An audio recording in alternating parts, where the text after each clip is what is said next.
Let's jump into our phone settings. So as you can see, we don't have a phone that's currently connected. So what I'm going to do is show you how the connection process works. Very straightforward. So on your cell phone, all you're going to do is make sure you go into Bluetooth. So Bluetooth settings on, and we're just going to give that a second.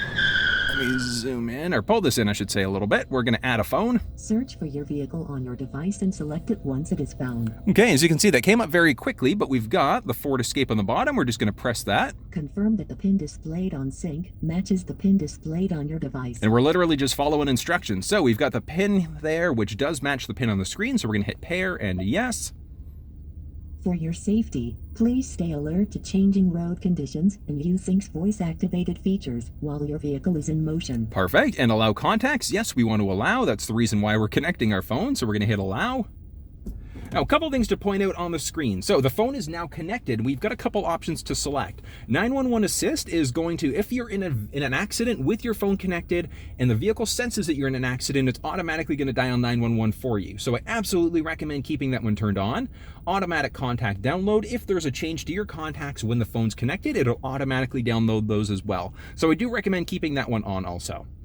Now, as you can see, we've got a ton of options. We've got the ability to look at my recent calls, my phone, my contacts, all that fun stuff. My phone is fully connected.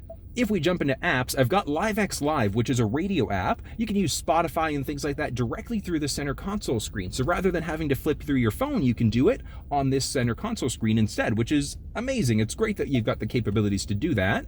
If we were hooked up for Android Auto or Apple CarPlay, it would give us that capability. It would show us here as well. Now, a couple things to point out. If we wanted to get rid of the phone, we just go to settings into phone. We can view devices. We can set a ringtone. We can look at the roaming warning and a number of other things. To delete a phone, it's very straightforward. We're just going to go to our devices. We can either add in another device, or we can look at my existing device. We can either disconnect or we can remove it. So removing it is literally just that. So we'll remove, yes.